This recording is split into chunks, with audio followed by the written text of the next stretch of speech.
Welcome to Three Furlongs Out, brand new show. What's the odds? We're joined by James Regan from Horse Trading. How are you, James? I'm not too bad. How are you doing? You good? I'm very well. Hopefully, we can start this show off with a few winners. I think we've got a very hard card tomorrow to get, and a couple of crystal balls and a big wallet will be needed to get some winners, but we'll try our best. The opening race is a 5 furlong race at 1 o'clock. What do you see the dangers here? Yeah, I think it is quite a tough race. Obviously, I think the one newcomer Rojo, I think is not going to do a great deal. I think just on its breeding, and the horse is not really fancied in the market. I think I was just Joseph O'Brien's horse, King of Stars. I think is the obvious one to go for. But I'd also take a little chance potentially. I think for me to bet would be Thalik. He'd be a second time winner for Dermot Weld. Ran an OK seventh last year, but on ground that probably wasn't suitable. Hasn't been seen on the course since. So it'd be interesting on better ground how the league will go. I just think at the prices, I would rather take a bit of a chance on him each way, and then King of Stars obviously would be the main danger in that. But I Yeah, I think that think you're. it's a really trappy race I to think the go. market will probably speak of the winner before the race is run. That's the last time that horse of yours fancy went well. He got was 8 months off. So obviously it needed to run obviously that stage. Better ground. I think you make a good case for that horse. Dermot well string seems to be coming back into form. The start of the season a couple of weeks ago it just wasn't fine, but I think as the season goes along, as we well know, it's the marathon, not a sprint with these bigger stables. But the one that I'm drawn to all the time is Rockview Express. Sean McConnell trains right beside, well, close by the track. This was fifth of eighth last time out at Ferry House. Tongue that Sabon for the first time, Colin Keane booked. I think for a locally based trainer around this sort of track, uh, you just the horse doesn't stack up from form angles or breeding. I respect King of Stars and you're 11 to 1 with Colin Keane Rockview, Rockview Express. I think that I could outrun its odds. That's my selection. I'd be quite bullish about that selection to be fair. Next Yeah, no, race is yeah, I was just going to say, I kind of obviously you got Colin Keane on board as well. Obviously getting a bit of a weight allowance as well off the likes of King of Stars and Thalik, obviously being a filly. So yeah, no, that was actually number three on my shortlist. yeah, I Um, think it's around about 11 to 1 the betting now, and I really think that horse will outrun the odds. The first debut it showed nothing. The last time out it was fifth of eight at Ferry House, but I noticed it got in there too late, and the jockey on board didn't really give it a hard time. And I understand second time, no big deal, but it was 17 days ago. I think John McConnell with his racing club, all everyone connected to that horse is neighbouring to the track. I think it can be quite obvious to say that follow the local trainers because the local track. It's a seasonal track. It's generally a 3 day meeting in July and then 3 day meeting in August. Obviously, it's split up this year, but I think it'll be business as usual for the local trainers. yeah, obviously, I think on that one, just obviously just backing up what you said, I think that'll be an interesting one to watch the markets tomorrow. If that starts to shorten, starts to get to nines or eights, kind of early in the Yeah. morning, then yeah, that'd be definitely one to kind of get on Yeah, well, board. I think that at Bellewstown is sort of track that markets are very, very informative. The horse can finish with three duck eggs in its name and still win with a wet tail. The markets are very informative, and I think now possibly with the bookies, SP, the chance for punters, the markets are all over the place. Not being off track. I think punters can use that to their own advantage as well. There's a lot of the money seems to be coming earlier now at the minute. I've noticed than coming, consistently in the morning. So it'd be interesting to see the betting, but I think there could be as you said, the Dermot Wild horse is not without a chance. Obviously, King of Stars sets the standards massively. Joseph O'Brien seems to have his team combined settled, and I think it'd take a brave man to rule Joseph O'Brien's out with any confidence, but it wouldn't be for me. I'd be going for big prices all day in that race. Next race is a 5 furlong race at half 1. Another maiden. It's another puzzling race, I think, where you can go anywhere. I'm going to go for a newcomer, Jared Lyons, Logo Hunter.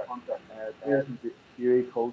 I think Jared Lyons' team has been very forward this year. I don't think that any trainer can turn around and say they need to run. It's that late on in the season now. You just want them to get on the track and do their business. I think that could be an impact.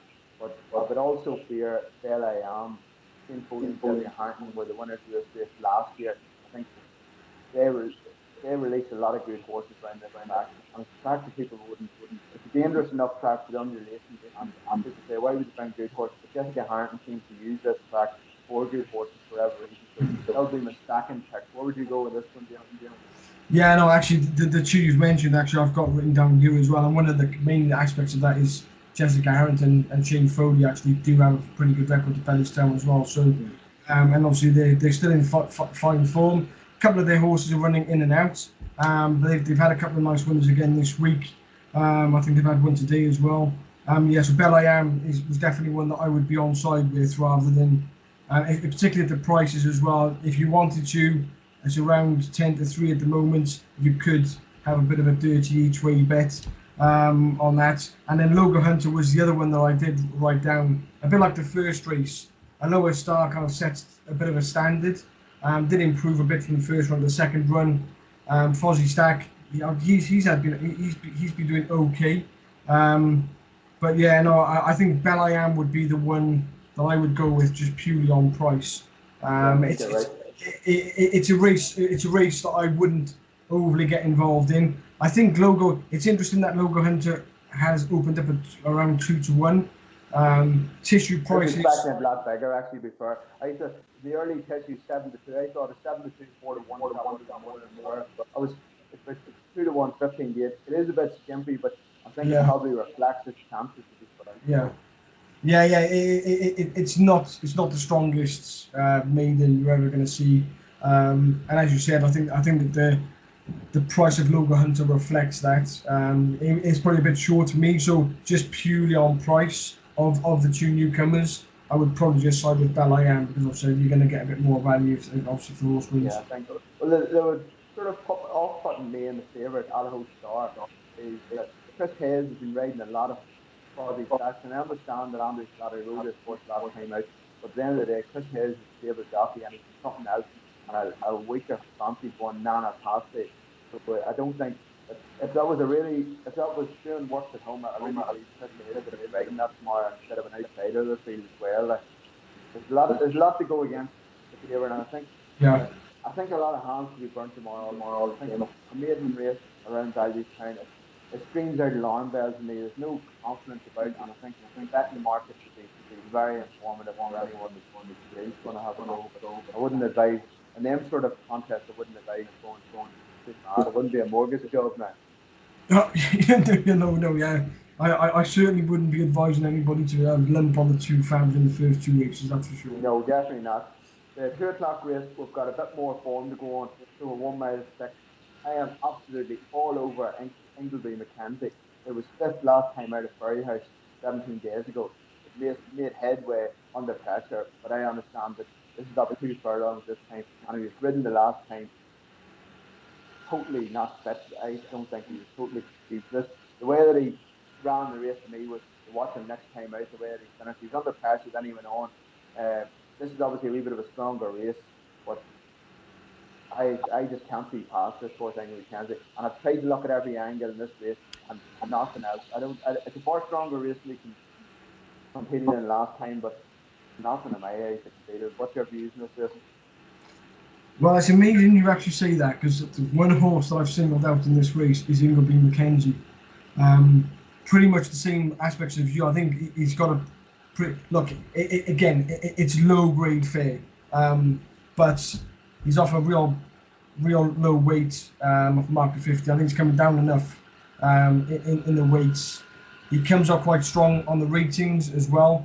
And I again just on price, I'd be against Laidapore. I think it's winning a pen from last time. I think that's going to find him out. April's Joy, the form of that is not that great. Bajan Excel, similarly consistent in the last couple of runs, but nothing hugely impressive, and he's carrying obviously 10 stone 2 minus Shane Cross's £3.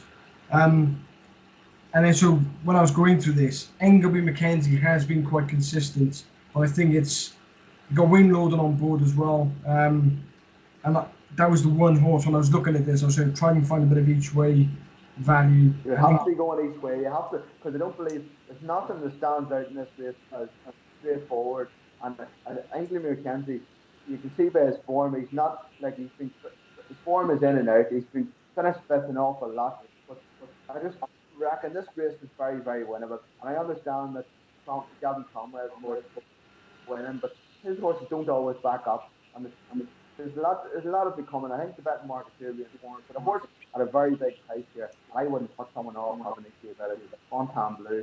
James Lamb owns this horse. James Lamb has the three winners in the last couple of weeks with the same horse. The one today again, just the name just goes away from it. But James is in absolute fantastic form, and he's actually mentioned a few things of this horse to me a few months ago. He expected far more off it than it. So it'll be interesting now see what way it go. After it was 17 days ago, it was coming back off a break, and it didn't really give much. I think it finished 13th to 14th, no big deal. But I would think he could sneak into the place here, and he's a local jockey riding it, Robbie Colgan. Robbie's a great man to have around this track. He lives locally here. He's ridden this track all his life, and I think that could be one for each way players. But as I say, Inglewood McKenzie can't be past it. Like I'll be, I'll be dumbfounded if it doesn't make the frame. Like. Yeah, no, I think that was my view when I'm looking at the race. I think if you look at the consistency of the runs of the other horses in there, you can actually take out almost half the field.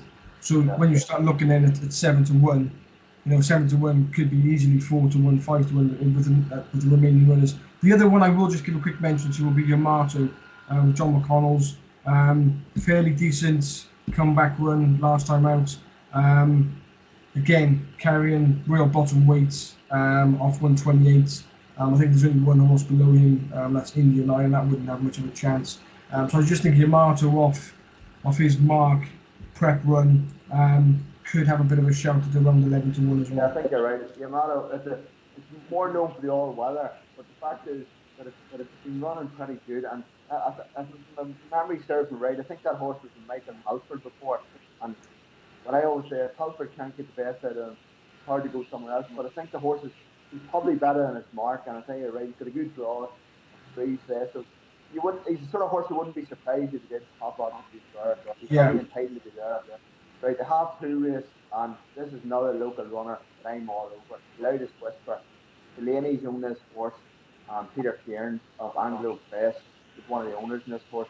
This horse is still a maiden after 22 flat runs, and it is breaking my heart. This horse. Last time out, he came third at Common. Um, Today, definitely up back up and fifth. He's very close in this over hurdles last year in this the August meeting. I think the last time out offered a lot. I would say that was more of a run to get him spot on for this year. And Loudest Whisper, probably one of my best bets for me. Yeah, I'm kind of going against you on this one. I actually think I think the Fab's going to be tough to beat. It comes out really well on the ratings. It was good, decent second last time out. That's Gavin Cromwell. So Ashley Fawn. I'm assuming that's how you pronounce it. But Cromwell's horse. Yeah, I think it was a really good run last time. It's got course form as well, and I think I was quite impressed with that. If it comes on for that run, then I think the Fav is going to be quite tough to beat. I think you're spot on there, but don't looking at the racing form, he's the one to beat, and he's a previous course winner. But the Yeah. only thing that put me off was he got in a bit of a battle the last time, and the way that he sort of wound up at the end. So that race come too soon this year, or that was 9 days ago, and it was a bit of a race. But he definitely he, he was the one to take out of it, and I think probably if he's done the worst for that last race, probably is. But as I said before, Gavin Conwell's horses they're hard to know sometimes. Like second last time out, I wouldn't be surprised if that horse had a earmarked a bigger thing down the line. Galway coming up, and as I say, it's the one that on the sheer form, he's the one they all have to beat. There's no doubt about that. There's no point sugarcoating it. There's nothing in the race that sort of has. There's a lot of everything else with a question mark over their head. He's probably the only legitimate challenger with coming into it with form as such. Yeah, no, I agree. Because I think if you go back, he only put in one really poor run, a few runs back at Navan when he was 11th. Ground was a bit softer that day, but then he kind of ran at Navan on softer ground last time I came second. So I just think maybe he will come on a bit for that run again. The question mark will be he is kind of still a fair few pounds above his last winning mark. So can the horse back it up? Maybe not. But when you look at the context of the rest of the race, yeah, I think he'll be tough to beat. The other one that I did have marked down was Loudest Whisper because it's been really consistent on his last two runs. Yeah, Again, but he deserves it. But it's not at the end of the horse. Loudest Whisper deserves a win. I think if it's going to win anywhere, it's going to be Loudest Town for the owner. Actually, the man Eamon Delaney that trains the horse is actually one of the four main people in Bellewstown. The board of governors, or he's on the committee anyway. So the fact that if this horse is going to win anywhere, it's going to be Bellewstown. That's my mind. That's where I'm at. I'm third last time out. I'm sniffing the up, but there's a lot of there could be a surprise one this race that we're not even covering because there's an awful lot of bad form, but at the same time there's an awful lot of horses in the race that are very well handicapped. Like there's Should It Lie, the first run now for Peter Fahey, he's been leading Willie Mullins. Willie Mullins' standard is fairly high, and I always think if somebody else gets it, it's hard to improve on it. But at the end of the day, probably wasn't that bad. That a smaller trainer could still make hay with him. But it's going to be an interesting race. Actually, it's probably one of the best races to watch. It's so hard. But the next race, the straight class race, is I think it's I honestly I went through it and through it, and there's not much I like. So I would go each way. And Tommy and Tadja, it made little impact 12 days ago at Nace. It was 50-1 shot, but it's definitely up trip. And I thought that it was putting in a bad position throughout the race. And when he was asked the question, he did quicken up all right. If he's forward enough to come forward to up and trip, but Ted Welch is no fool, and his strike rate around Bellewstown is not too bad. So Tommy at 16-1, probably the miles way bet. Where would you go in that race yourself? yeah, no, for me this is quite a fascinating race actually. I think I couldn't go with Aidan's horse Finest. I just think a lot of his horses are running kind of really under par, apart from some of the bigger races. They seem to be taking one or two runs to get ready. But the one I'm really fascinated to watch would be Talika of J Lions. It obviously great connections, but it's amazingly well bred. Half tested Siskin out of Flintshire. Interesting a horse with that quality of breeding, why they're pitching it up at Bellewstown and not one of the other kind of major tracks like a Leopardstown or the Curragh, for example. So interesting why they have chosen this race. But that would for me it's more of a watching brief. If I was to have a bit of a punt in here, it would be on Talent. Very hard the race. Like there's a lot of angles to it, and as you say, Aidan O'Brien, I wouldn't be too sure either about his horses being in form or out of form. Because at the end of the day, he's that many horses. I don't believe you can say he's out of form because he's running about 3 or 4 different stables there. His horses, to make it through, you say he's out of form, he could rock up on Friday and have 4 winners in the track. I think he's been so he's. But at the minute, it wouldn't be for me, and I don't think the horse is really. Probably the horse is it's the one to beat. There's no doubt about it. Like he's a class horse of the race, but that if anything stepped up, I think they would go for it. Like the other horse in the race is Mother Goose. He seems to be doing rightly with on the flat this year as well. His horse Baroka Pearl, we call it, well bred as well. It's actually bred by the Gurkhas, famous favourite, finest. Uh, Probably just it's probably a race just if there was any significant market money going, you would maybe take a bit more solace in having a punt in it. But I wouldn't be rushing the bookies to have a bet on it now. But Yeah, the no, next no. race anyway. Yeah, I was just going to agree with you. The one horse that I would say the bigger price that you could take obviously is bear me in mind. Again, Wayne Loden's on board with not bad jockey booking for the allowance, which is obviously she's only carrying 125, whereas Finest has got 131, so she is getting some allowance even though it is a fillies race. But bear me in mind at 20-1, the Bromhead horses are running pretty well. Yeah. If that started to shorten up in the betting a bit, then maybe that one could be a bit overpriced. Yeah, I think you're right. Bear me in mind as well. But one thing about Henry the Bromhead, I just can't take him seriously as a flat trainer, and he's proved me wrong so many times. But he's so prolific over jumps. I think all of his runners in the flat always won the winners. I think a lot of people have the same mindset that he's a jump trainer, but he's he's had a couple of horses there, Air Club at Dundalk that went to on to Hong Kong now. So I think he just is. I think more the trainer status puts him out of being the flat boys. Like, but as you say, I think Jared Lyons, of course, would be disappointed if he wasn't there about. Jared Lyons getting owners like Prince Abdallah in the stables. You want to keep improving. And I think he'd be looking for winnable targets first time out with big connections to get there. And the more you look at it now, the more I spoke to you there, it does make plenty of appeal. Like if Jared Lyons wasn't, if it was to finish back of the television tomorrow, you'd be asking questions. I would say it'll be bang thereabouts.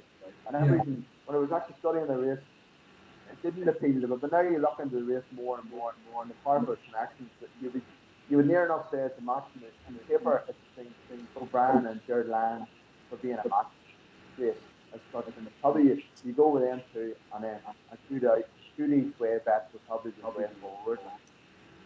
The same, it's a very hard card tomorrow, and I wouldn't be shocked if it wasn't to get a winner in a card because it's up that hard. But the next race then we're going the half free race, and I'm absolutely lost. It's a very small runner race, and I don't see any angles. No patience. I'm going to go for the kind of finished fourth last time out. He's significantly up in trip. I have no confidence behind this here, but the pedigree's very ordinary, and it's not a race that I would get involved with in any way because I just can't see an angle. O'Brien was O'Brien at the start off. I imagine at the minute it's roughly probably 11 to 8, 5 to 4 for first time out. I don't know. It wouldn't be nice. Where would you go with it? Yeah, no, I think this is I think this is one of those races where you look at them and you think, right, and the same thing as you look at through some of the breeding of some of these, and it's not kind of outstanding. Outstanding. This is probably one of those races because of the nature of Bellewstown as a track as well. I would just go with the horse that's had a run, and that would be No Patience. I think it was fairly decent fourth last time out. Statuary's claiming the £5. That's going to be a bit of a bonus as well. The only thing I will say is San Marino, the favourite of O'Brien's, it holds an entry in Group 1 National Stakes. So you can take anything out of that there or not. But I'm sure O'Brien has about 25 entries in that race. So I'm sure he's just putting his. They're all entered all over the place. So I don't know whether he would take anything by that or not. I'm sure they'll want to be as forward as possible. But really and truly, I can't see any stars come from this race. And I would just leave a powder dry on it because I can't see any angle of it at all. The next race, Yeah, no, I agree. fourth class race. Yeah, this would be the one race where you would look at it and you go, okay, yeah, we can just pass that one over. Obviously, it'd be interesting to see how San Martino goes because obviously it's the Gurkha being a first season sire. But yeah, it's one of those races. I think as a betting medium, it's just obviously it's there's not much to go on at all. No. It'll be one of those ones. Maybe one of the ones with the bigger prices might get some support. There's only 7 runners, so you couldn't even have a bit of an each way punt really to get the 3 places. No. So yeah, it's a tough race, that one. Yeah, and the next one I don't think gets much easier. The fourth last race, Paris Stud Handicap, over the extended distance of 7 furlongs. I threw a pin at this one as well, and I'm thinking that I had to have a bet in it, which I will not have a bet because I probably Royal Highness did a good run recently 5 days ago to Curra in a better race than this year. It's the Bromhead in Lorden. I think it finished in that day was 7th, but it was a far better race. So you'd have to upgrade that form in the scale of this year race. Obviously, Damien English playing local lad is obviously very well expected. He went around here, won very well the last time. Even though the day before I had to put up an absolutely terrible race, then it won a 14 war handicap. But if I was going to have a bet, I would go with Royal Highness because I think that a wee bit of a class above these here, sort of not middle of the road handicappers, but they're just probably handicapped to where they're at the minute. Really, where would you go with? Yeah, I actually do actually like one quite a bit in here, and that's Mockalad. Um, Decent win last time out after being a bit disappointing. The two runs prior. Um, Gavin Ryan's cleaning £5. It's got C and D form, comes up really well on my ratings. Royal Highness actually comes up second on the ratings. The other one that I thought, but I actually backed it the last twice, was Lord Rapscallion. Disappointed the one race, but then also ran quite a good third last time out. Jockey claiming 10, so obviously that's going to be a big help. Plus, the Johnny Murtagh's banged in a couple of winners again today, and his horses are flying actually. Yeah, he's a good guy, Johnny, but his horses, I think his yard and his reputation starting to grow, and he's going places. But I think in this race, I really like Mockalad. I think Mockalad could back up the win from 12 days ago. You could be right, but it's a very, Sorry. very choppy race, and I think that even the likes of War Hero was running fantastic in Dundalk all winter and really well. He's obviously his form's a bit in the slip, but I wouldn't put it past Aidan McGuinness that doesn't actually have too many runners in this card tomorrow, and he wouldn't be staying that far away from here. So the likes of War Hero could come up with a big price. Stephen Mooney's claiming seven. Stephen Mooney was actually based with Damien English, who Mucklad's trainer, and he's actually moved over now to Aidan McGuinness. So I think, and he's been pretty quiet when we went to Stephen Mooney. So exactly guess here is local to them. I wouldn't be surprised if that popped up. But as you said, Mucklad, it was a very good win, but it just worried me the day before that where he ran. Obviously, something wasn't that badly in this. He won the next day. Maybe I don't know the ins and out of it. Why you should own that Galaxy race and you're going to get the good guys. Like, uh, I would love to see them win here, and if he can win, see, there's no reason to say he can't back it up. But I'm sure that the market will near enough tell us where we're going with this race, and it's just there's a lot of there's a lot of sleepers in this race as far as I'm concerned, and I think you should put every horse in this race has some sort of a chance of making it involved in some way. Aiden Fogarty's horse, Seas of Babe, is another one. Aiden Fogarty's a fantastic straight race at Bellewstown for only training so long. And this horse was tried at a higher level than this, and seems to come up short the last while, but he's probably in the pick of his best form. The Kodiak filly probably would be there or thereabouts, but it'd be interesting. But as you say, Mocha lad probably deserves to be at the top of the market, and if you back it up, fair play him. But his run style just doesn't appeal to me at times. I thought the last time out he looked well decent, and then he came with a wet tail. But did that race allow for that to happen, or was he come with a wet tail? Because it was for all the lovely background the last time, I thought he was decent, and then he came with a wet tail again. It was interesting the way he came. I thought like. Yeah, yeah. So it's going to be one of those ones again. Like obviously, this is a better grade of race. Generally, horses will be able to back them up. They can be a bit more consistent. I was just going to say one at the bigger price. That is an interesting one. Is obviously he's only had was it? It's probably its third run in Ireland. Was previously trained by Roger Varian. Was Bardo Continuo. Um, just wondering, it's only got 124. It's already come down a couple of pounds since it's been running in Ireland. It's gone 12 to 6. Could be a horse that could start to become quite well handicapped, potentially. Sooner or later, like. Yeah. So I just think I would keep an eye on the market for that one. It's 14 to 1 now. Did open up at 16, so it's already come in a couple of points. So yeah, I'd be interested to see how Bardo Continuo went, especially off kind of when carrying 124. Would have to improve quite a bit, but it could just be one of these kind of little handicap plot jobs to sneak a place or potentially out one of It's very, very hard to know. Like, it's as you said, this card tomorrow is not like a typical Bellewstown card to me in any way. It doesn't. It doesn't. The year that's probably in it, nothing's probably the same as anything. But any other year, there's a lot more. Like the maidens, sort of it's more a watching brief than a betting brief to me. Tomorrow's card, the handicaps are fairly okay, but it's going to be far and few. I think there's going to be a lot of big shock prices tomorrow. I think the last couple of days, the form's near enough. If you look at the results, they've all been there or thereabouts. The picking. I think this meeting tomorrow is going to totally squash all form whatsoever. I think it's just going to be. I yeah, think the yeah, big prices. Yeah, no, I agree with you. I think that there's only the couple of races I think where you could have. I think obviously, I think Mockalab would be one. I think the Ashley Fawn in the 230 and Ingleby Mackenzie. I think I probably would have a bit of a play on those. The rest of them would be more around, as you say, watching brief, because some of the form and some of those races, and you've got no form to work with either. So yeah, I wouldn't be surprised.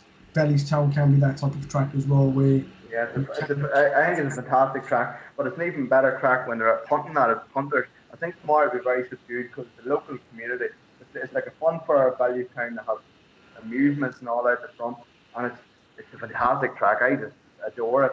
But I think tomorrow will be a lot different, the atmosphere, and I think there's a lot of, as you know, Barney Turley pulled off strokes at Bellewstown. It's a punter's track, and it's, I think a lot of horses too. Like I went to a meeting there the year before last, and I had four winners in the crowd, and they're all favourites. But I never backed any favourites on the day. They're all gambled in the favourite, and that's the sort of track it is. You know what I mean? Like you pick a horse that's 6 or 7 to 1, you don't be surprised seeing it going off at 9 to 2. Money speaks in this track, and I think that's just the way it is. And if it'll be the same tomorrow or not, I can't be certain, but we can only hope for that. The last race in the card is a qualified riders race. It's a, I like it's a good field, but I'm going to go for a sort of an outsider. So near so far. Conor McBratney's horse, Noah McFarlane, taking off 5. Conor McBratney had a seriously quiet time there, but he seems to be back in the winners now. I'm not 100% what price the horse is. I would imagine around about 16, 20 to 1. Um, I think this horse could go close. Like he's consistent in this code last year anyway. They'll be ready to rock after a break. It's 107 days since he went over jump. Uh, I think this horse could be thereabouts. What's your views on this race? yeah, okay. It's obviously you've got to respect Gordon and obviously Jamie Codd. But Gordon Elliott's horses, the ones that have been out so far, have not run very well at all. So I think he's quite a way behind where he probably normally would be. This time again, he's obviously probably concentrating more for getting his horses ready for the autumn anyway. One horse that I would give a chance to would be James Summers. Has put in a couple of decent runs. A bit disappointing last time coming seventh. I don't know much about the jockey, um, but again, it's got kind of minimal weight, and the jockey's claiming £5 as well. So at 18 to 1 for a horse that's fairly consistent, that seems like a big price for me. So I would definitely give James Summers a bit of an each way squeak at Yeah, I 18. think you're very right there. The jockey actually, Anya O'Connor, she's claiming 5. She's actually riding a lot in England. She's actually based by Harry Fry, but I think she's over now. She's actually engaged to Flippers Madden. She's a fair jockey, all right, but as you said, the Gordon Elliott angle, you have to respect the Graceland. That horse actually trained. I think it was the last time I was the first run for Gordon Elliott. He used to be trained by Donald McCain. It came third. It's a fairly all right run. It wouldn't be massively. As I say, Gordon Elliott's runners a minute. Yeah, I think you have to remember summer is jump racing, and whatever you have ready now, Gordon Elliott not lose sleep over having winners or losers in summer. I think it's a numbers game for him. He's a born winner. He doesn't like losing, so I imagine his horse will have every chance in form to make a go of it. But I think it wouldn't be a strong favourite for me. I don't think that around about 3 to 1, 7 to 3. I wouldn't back it. No, it's a Graceland in the form of this race. He's probably the only horse coming in this with serious form, and I think that's why the angle the bookies have got it. But the rest of them, there's some enough. There's a couple of runners there that have big shouts. I know their man Woods, Galilee, Johnny Murda's horse, Maxine O'Sullivan claiming 7 on it. That's another horse. That's a specialist in charity race. The owner of that horse won that in charity race at Quintian Challenge last year. That's another horse I think could go very well. And another one at a bigger price that I was looking at and said, well, it's with a start. He's having his first run for Noel. It left Dennis Hogan. Noel Meade stables in right form. I don't know how much Noel would know about the horse run, but I think a change of scenery sometimes rejuvenates a horse and gives him a bit more. So I wouldn't be surprised if he made a go with Tom Hamilton on board. But I think this is. I would. I don't think Gordon Elliott will win this one. I'll make the top of my neck in the line. I think that's a horse to lay. Graceland this is. I don't take him. I respect his form the last time out at the Curragh. He was 21. He was 25 to one shot in that day, and I can't justify him being like 7 to 2, 3 to 1, finishing third. It wasn't. So there's other angles, but as you say, there's horses in here that it looks like a mixed match race. It wouldn't look out of place tonight in one. It's just like it's like a race thrown together with every sort of cattle of horse you'd ever see. Like Charles Burns' horse there, I believe something was amiss with it last time out at the car. That was 19 days ago. Charles Burns can fire one out and it can be stuffed by 40 lengths, and then the next day I can win by 16 lengths. Run for Mary, it was a bumper horse that I thought was going to go well one stage, and it hasn't seemed to.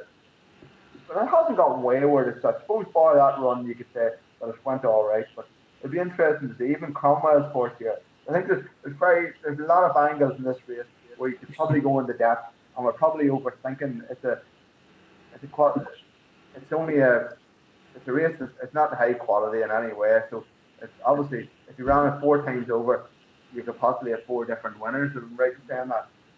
Yeah, no, I totally agree. You only got to look at the sheer scale from kind of top weight Graceland to bottom weight, which was Carol Garter and James Summers. There's a huge disparity of £25.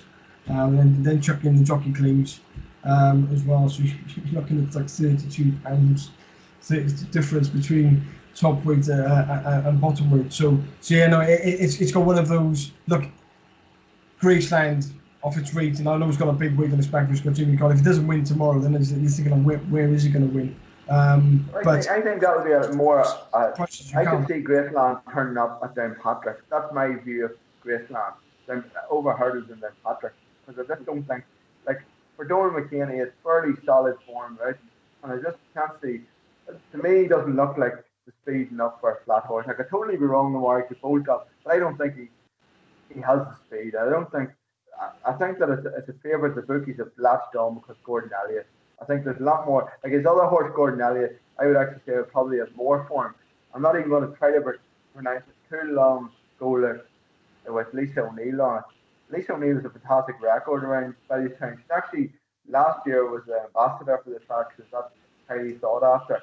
I think this horse could possibly go under the radar, but as you said, Gordon Elliott's just not firing all cylinders a minute, but that's not to say that he won't win a qualified riders handicap at Bellewstown. So it's not the end of all that, but it's going to be it's going to be a tough card. And I'll be annoyed if we don't get a couple of winners in the card, but at the same time, I think that it's one of those sort of meetings where the market is going to be it's pivotal for getting winners. That's my biggest thing.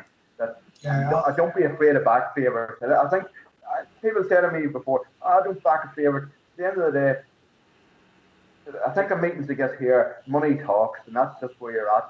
So I wouldn't be afraid of back a favourite tomorrow.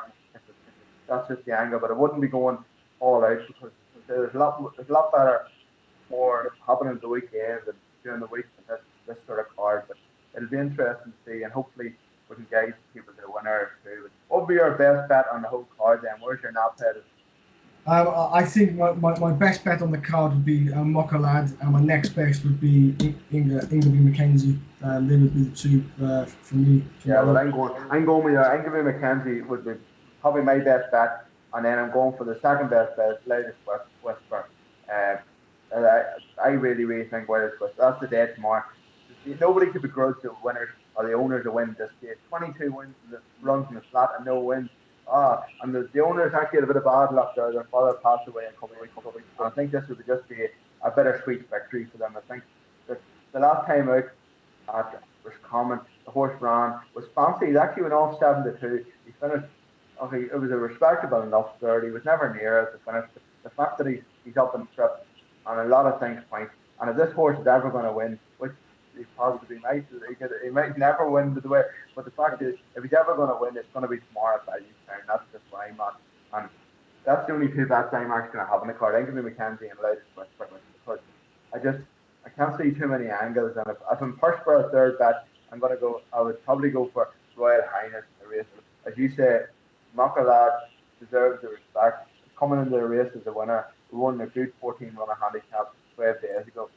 Definitely back up and trip. So possibly that could rule out my angle where I thought that he's only getting into top gear later on and was really strong. So he's obviously they're putting him up and trip again. Damien English trains very close to Bellewstown. And this, if I'm right in thinking, this is the only runner in the card tomorrow in the local track. So I would say he'd be looking for a 100% record of an old Damien well enough. Like so, Gavin Ryan seems to be riding out his skin completely. Getting that job with John O'Brien seems to have done the wee lad wonders. He always was there, but be interesting, like so. We'll leave it there, and hopefully now we can guide people in the winners now, and this time tomorrow evening, and hopefully people will be sitting in clover. Thank you Hope, very much for your no, time. cheers. Thanks so much. Cheers.